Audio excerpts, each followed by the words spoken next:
By the second half of my time there, I spent a lot of time in Hebron and the southern West Bank. I'll give you a couple examples of like a couple cities that are down there. This little tent village is Bir Ai. It's a community of people that live in tents and caves, and they used to live in caves in the area. Still doing it, and a few that are still there, and make a living off of just herding their sheep in the area.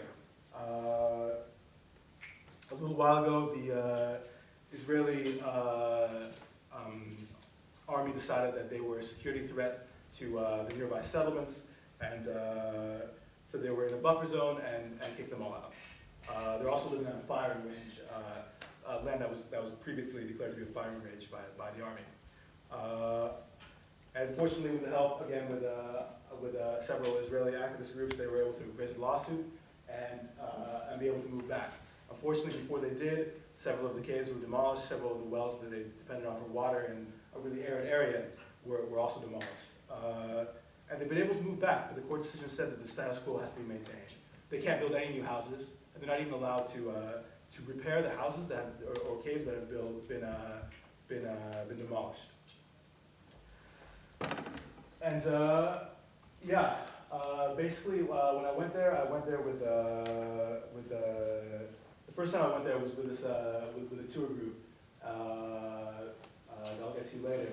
And yeah, what we saw there was like these Israeli activists like rebuilding these people's homes. And one of them was Rabbi Eric Asherman. If any of you know him or recognize him from documentaries, I've seen like a lot of his stuff. So that was kind of cool. For me. Yeah, another situation is Susia, which is a town like not that far away.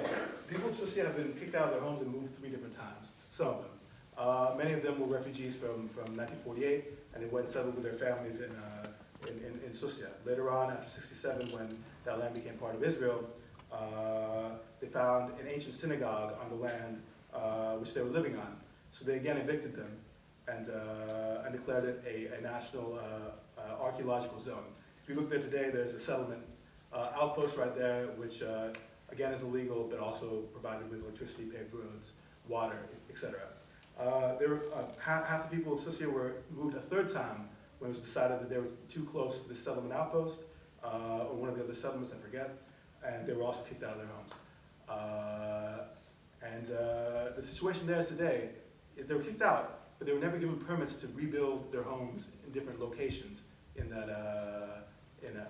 area. So their homes keep getting demolished. Every time they build something, it gets demolished. And if you look, because it doesn't have a permit, several Israeli groups have tried to like get permits for these people. They've been denied. I think this one particular case 3 times. And if you look across the way and see something built on land people don't own, without permits, yet it's provided with all the amenities possible, including military protection, and you look right here and see a guy living in a tent on subsistence level, having his home demolished, then that's kind of extreme. The other issue is there's one road that goes through the area, which actually the people in the region built themselves about 30 years ago. It was a paved dirt road when they built it, and they're forbidden from using this road. It's an Israeli-only road. Only the settlers are allowed to use it, not them. And this is a problem because it's that, like now instead of taking half an hour to get to school, when for their kids to go to school, for them to go to the place the town to sell their goods, it takes them 3 hours to go all the way around. I got involved with some activism there. There was an Israeli group called Ayush that would rent big water trucks. Since they were Israeli, they were allowed to drive on those roads. They would drive down, provide them with water, fill up what wells that were left. They would also walk around and basically, again, be human shields to these people, because the settler violence in the southern West Bank is notorious for being particularly extreme. Again, from this camera project I was talking about, where they handed out cameras to Palestinians to document things that happened to them. Here's another little video I'd like to show you.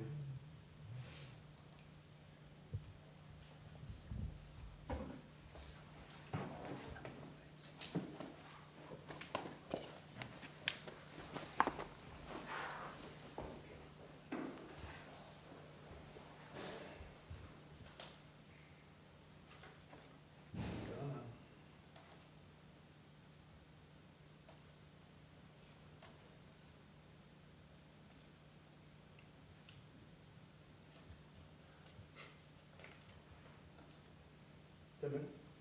Okay, let me skip ahead a bit. How's it going?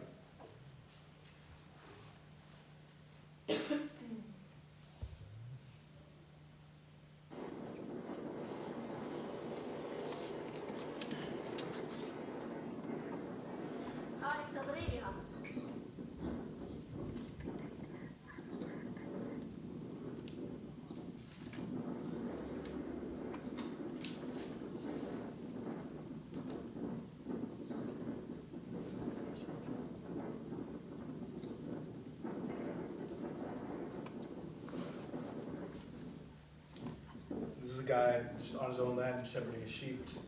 You can see the houses in the background where those settlers are from.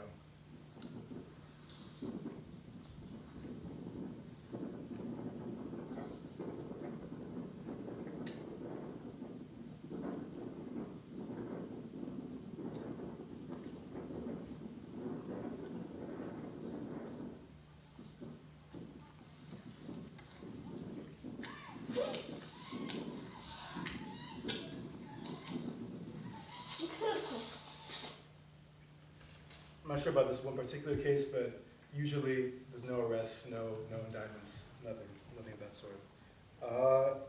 Let me really quickly talk about the last place I lived in, which is what I want to talk about the most, but regardless. The city of Hebron, to make a long story short, basically after 67, there's the Tomb of the Patriarchs / Ibrahimi Mosque is in the middle, which is holy to both sides.